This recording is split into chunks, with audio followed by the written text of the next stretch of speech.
Picture this: you're sitting at Thanksgiving dinner, watching your husband's family hand out gifts to literally everyone at the table except you.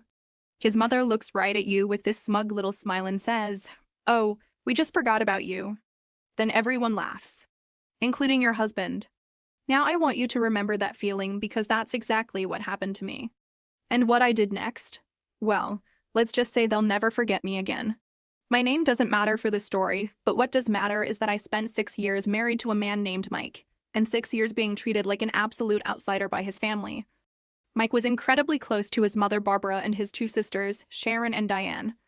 They were this tight little trio, and I was never, ever allowed in. It started small, the kind of things that make you question whether you're being too sensitive. They'd plan family trips and somehow my invitation would get lost. At every single gathering, they'd spend hours reminiscing about memories from before I existed in their lives, making absolutely sure I had nothing to contribute to the conversation. But Barbara, my mother Minos in Manus Law, she was a master at this game. She had perfected the art of smiling sweetly while cutting me down. She could exclude me so casually, so effortlessly, that if I ever dared to complain, I looked like the crazy one. Sharon and Diane just followed her lead, throwing in their own little barbs whenever they could.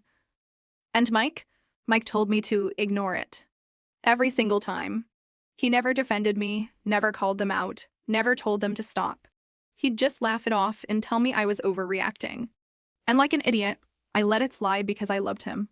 Thanksgiving was always at Barbara's house. She lived in this massive, perfectly decorated Connecticut home that looked like something out of a magazine. Every year, she'd spend weeks bragging about her handmade centerpiece and her famous stuffing recipe. It was always a complete production. And every year, I'd tell myself that this time would be different. This time, they wouldn't make me feel invisible. I was wrong. Every single time. So there we were, late afternoon on Thanksgiving, walking into Barbara's house that smelled like cinnamon and turkey and looked like a Hallmark movie set. The moment I stepped through that door, I felt it. That familiar knot in my stomach. That feeling of not belonging. Sharon and Diane greeted Mike with these huge, warm hugs, then turned to me with these tight little smiles that didn't even come close to reaching their eyes. Barbara barely acknowledged I existed. Mike, of course, didn't notice a thing. Dinner was fine, I guess. As fine as it could be when you're forced to listen to Barbara go on and on about Sharon's promotion and Diane's new house while completely ignoring the fact that I was sitting right there. I kept quiet. I smiled when it seemed appropriate. I didn't let them see how much it was eating away at me. But then, after dinner, Barbara clapped her hands together like she was about to make some grand announcement. Before dessert, she said, "We have a little surprise." Every year, Barbara did this Thanksgiving gift exchange. It wasn't really an exchange, though. It was more like a performance where she got to play the role of the generous matriarch, handing out presents to show everyone how much she loved and appreciated her family. One by one, she handed out the gifts. A designer purse for Sharon. A spa gift certificate for Diane. A bottle of expensive whiskey for Mike. Even the grandkids got brand new toys. Everyone in that family received something beautiful, thoughtful, expensive. Everyone except me. Barbara turned to me with that signature smile of hers and said, "Oh, we just forgot about you." And then she laughed. Sharon laughed. Diane laughed. And then, the part that really broke something inside me, Mike laughed too. It hit me like a physical slap. 6 years of biting my tongue. 6 years of being ignored, dismissed, treated like I wasn't worth remembering. And my own husband thought it was funny. I felt this wave of something cold and sharp settle in my chest. But instead of crying, instead of storming out, I smiled right back at her. "That's okay," I said, my voice perfectly calm. "I didn't forget about you." The laughter stopped immediately. I reached into my bag and pulled out this small, neatly wrapped box. I handed it to Barbara, watching as her confident smile started to falter. She hesitated before taking it, glancing around like she was expecting some kind of trick. The entire room went silent. You could have heard a pin drop. "Go ahead," I said sweetly. "Open it." Barbara peeled back the wrapping paper slowly, almost reluctantly. Inside the box was a thick stack of papers. She frowned and pulled them out, scanning the first page. I watched her face change. The color drained from her cheeks completely. She flipped to the next page, then the next. Her hands started shaking. Sharon leaned over. Diane too. They read over her shoulder, and then I saw it. That exact moment of horror when they realized what they were looking at. "See," Barbara's beloved catering company was in serious trouble. I knew this because I had spent the last few months digging into it. Barbara had been underreporting her income for years. She'd been hiding money, claiming losses that didn't exist, and dodging taxes in ways that were very, very illegal. And I had proof. All of it. Neatly compiled, carefully documented, ready to be sent to the IRS. Barbara looked up at me, her mouth opening and closing like a fish gasping for air. "Where did you get this?" she whispered. I took a sip of my wine, savoring the moment. "Oh, I had some time on my hands while you were all busy forgetting me." Barbara's husband Richard snatched the papers from her trembling hands. His face turned bright red as he read through them. "Barbara, what the hell is this?" Sharon and Diane started flipping through the pages, their expressions going from confusion to complete panic. "Mom," Diane's voice was shaky, "what is this?" Barbara couldn't answer. She knew exactly what it was. She knew that her entire business, her livelihood, her perfect reputation, it was all about to go up in flames. Mike just stared at me. He wasn't laughing anymore. None of them were. But I wasn't done yet. The room was dead silent except for the sound of flipping pages and sharp, panicked breathing. Barbara clutched those papers like they were going to disappear if she held them tight enough. Sharon and Diane looked at their mother like she was a complete stranger. And Mike just sat there, frozen, staring at me like he didn't recognize me at all. I let the silence stretch out, savoring every second of it, letting them feel the full weight of what had just happened. Then Barbara did what Barbara always did when she was cornered. She went on the attack. "You little bitch," she hissed, her voice shaking with rage. "You don't know what you've done." I raised an eyebrow. "Oh, I think I do." She turned to Mike, grasping for control. "Are you just going to sit there? Do something?" Mike blinked like he was waking up from a dream. His eyes darted between me and the documents. And he said the worst possible thing he could have said. "Why would you do this?" Not to his mother. To me. Like I was the one who had just humiliated him. Like I was the one who had crossed some unforgivable line. I felt something inside me snap completely. Barbara saw it. She must have, because her expression twisted into this triumphant smirk. She thought I would fold. She thought Mike taking her side would make me feel small and ashamed. She thought wrong. "This is fake." Barbara slammed the papers down on the table. "You made this up." Sharon, still staring at the numbers, looked up with wide eyes. "Mom, this looks real." Diane flipped to the last page, her voice hollow. "These are actual tax forms." "No," Barbara snapped. "This is a setup." She set me up. I smiled. "Oh, honey, you set yourself up." But then Sharon asked the question that changed everything. "How did you know to look into this?" I felt this weird chill creep up my spine. Because they were right. Nobody just randomly digs into someone's taxes. I had started looking into Barbara's finances, but not because of the petty insult and exclusion. I had done it because of something else. Something I wasn't supposed to know. Barbara wasn't just hiding money from the IRS. She was hiding it from someone else too. Her own family. And that's when I realized Barbara wasn't just committing tax fraud. She was stealing. From them? Sharon and Diane started flipping through those papers again, faster this time, their minds catching up to what I had already figured out. "Mom," Sharon's voice was sharp now, "why do some of these deposits say personal expense?" Diane frowned. "Wait, why are there withdrawals from Dad's account?" Barbara froze completely.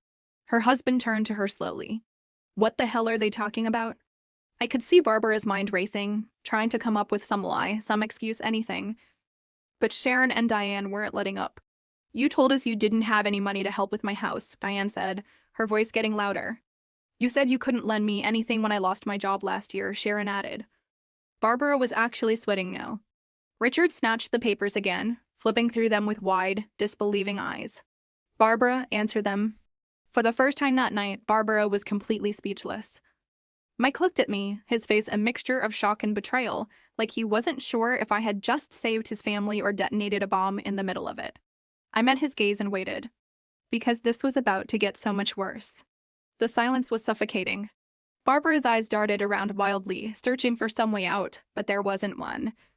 Sharon and Diane were staring her down, the truth finally sinking in. Barbara hadn't just been cheating the government. She had been stealing from her own family. Richard was gripping those papers so tightly his knuckles had gone white. His face had turned this ugly shade of red. "Barbara, what the hell is this?" Sharon's voice was shaking. You lied to us. Diane was even paler than before. You said there was no money to help us when we needed it, but you had it. You were hoarding it. Barbara tried to regain control with that sickly sweet, condescending tone she always used when she wanted to manipulate people. Girls, sweethearts, you're misunderstanding. Don't, Sharon's head snapped up. Don't sweetheart me, Mom. We're not stupid. You stole from us, Diane said flatly. Lied to us. For years. And then Barbara said the worst possible thing she could have said. Where do you think you got your nice things from, huh? You think life is fair? You think you didn't benefit from what I've done? The temperature in that room dropped 10 degrees. Because now her daughters weren't just angry. They were disgusted. Barbara realized her mistake immediately. Her eyes widened with panic and she turned to the one person who had always defended her. Mike. She grabbed his hand. Michael, honey, you don't believe this, do you? Mike flinched. For the first time that night, he looked genuinely uncomfortable. I watched his face, saw the cracks forming in real time. His mother was lying. His sisters were furious. His wife had just exposed everything. And Mike had to choose. His voice, when he finally spoke, was unsteady. Mom. Barbara tightened her grip. They're trying to turn you against me. Mike turned to me. His face was strange, conflicted. I could see the questions in his eyes, the battle happening in his head. I stared back. I didn't beg. I didn't argue. I just waited. And then he made his choice. Did you steal from Dad? Barbara jerked back like she'd been slapped. Michael, did you? His voice was louder this time, sharper. Barbara's mouth snapped shut. That was it. That was the moment. Because if there was one thing Mike had always believed in, it was his father. And now his mother was looking at him with guilt written all over her face. Barbara's silence was her answer. And Mike knew it. Sharon stood up suddenly, shoving the papers into Richard's hands. Dad, look at the last page. Richard flipped to the back, scanning the document, and froze. His face went from red to gray. His hands started shaking. And then he looked up at Barbara like he had never seen her before in his life. You, his voice cracked, you drained my retirement account. The room went completely silent. Diane gasped. Mike's eyes snapped to his mother. What? Barbara's entire face twisted. I did what I had to do. You stole from me. Richard's voice boomed through the room, making everyone jump. I worked my whole life for that money, Barbara. We built a life with that money. And you... Richard staggered backward, breathing hard. His hands were shaking so badly that the paper slipped from his grip, scattering across the floor. Nobody moved. Barbara's eyes darted around desperately. I was going to fix it. Stop lying, Sharon screamed. For the first time ever, I saw ill fear in Barbara's eyes. Sharon turned to Diane. We're done. We're cutting her off. Diane nodded immediately. Completely. Barbara's head snapped up. You can't do that. Watch us, they said in unison. And then something crashed. We all turned just in time to see Richard gripping his chest and collapsing to the floor. For a split second, nobody reacted. Then chaos erupted. Mike clunched forward. Dad, Sharon and Diane screamed. Barbara's hands flew to her mouth, her face a mask of shock. I was already on my phone, calling 911. We need an ambulance. Now, the next 10 minutes were complete chaos. Barbara was crying hysterically. Sharon was shaking her father. Diane was frozen in shock. Mike was pale and trembling, mumbling, Dad, hold on, please hold on. And I stood there watching everything Barbara had built fall apart. And knowing this wasn't even the worst part yet. Because Richard wasn't just a man who had been betrayed. He was a man who had lawyers. And if he survived this night, Barbara was about to lose everything. The paramedics arrived quickly. The second they rushed through the door, Barbara collapsed into hysterics. Oh my God, my Richard! Please help him. She threw herself forward like a grieving widow in some dramatic movie. But I noticed something. She wasn't actually touching him. She wasn't holding his hand or brushing his hair back or whispering to him. She was just performing. Mike was the one gripping his father's hand, his whole body trembling. Sharon and Diane were standing back, their faces pale and unreadable. I just watched. Because I had seen this before. Barbara knew she was losing and Barbara never lost gracefully. So she was trying to spin the story in real time, reshaping herself into the poor, devoted wife instead of the woman who had just been caught stealing from the man she claimed to love. We followed the ambulance to the hospital. Nobody spoke during the drive. I rode with Mike, but he didn't look at me once. Not when we parked, not when we walked inside, not when we sat in that sterile waiting room. It was Sharon who finally broke the silence. "Mom, what the hell were you thinking?" Barbara didn't answer. She was sitting stiffly in a plastic chair, dabbing at dry eyes with a tissue, looking like she had been personally victimized by the entire situation. Sharon kept going. "You stole from Dad. You stole from all of us." Diane shook her head, her voice sharp. "And you lied. For years." Barbara's mouth twitched. Then she turned to Mike because Mike was her last chance. "Michael," her voice was soft, full of fake sorrow, "sweetheart, you don't believe I meant to hurt anyone, do you?" Mike flinched. His jaw clenched. And then he turned to me. "Not his mother." His voice was low and accusatory. "Was this your plan all along?" I went completely still. "What?" His eyes burned into mine. "Was this the revenge you wanted? Destroying my family?" I felt my stomach drop. Hard. Barbara's shoulders relaxed. She had just won him back. After everything. After all the lies. After stealing from him, from his sisters, from his father. After letting her own husband collapse on the floor. She was still more important to him than I was. I stared at him, my mouth dry. "Are you serious?" Sharon's head snapped up. "Mike, don't do that." Diane looked disgusted. "Mom did this to herself." But Barbara pounced. She leaned toward Mike, touching his arm, her voice gentle. "You've always been the only one who really understood me." And Mike let her. That was it. That was the moment I felt absolutely nothing for him anymore. I stood up slowly. Barbara's gaze flicked to me, her smile small and satisfied, because she thought she had one. I let out a small breath. And then I laughed. Barbara's smile faltered. "What's so funny?" I shook my head. "You, Barbara. You're funny." She stiffened. Mike grabbed my wrist. "Just stop, okay?" I yanked free. "No, Mike. You stop." Everyone froze.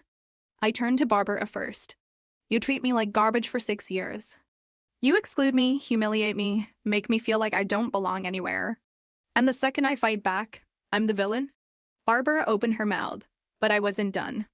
I turned to Mike. "You let them treat me like this." His face hardened. "It's not that simple." "Yes, it is." I let out a sharp breath. "Your mother stole from your father. Lied to your sisters. And you're still sitting here defending her." His jaw locked. I shook my head. "You were never on my side. Not once."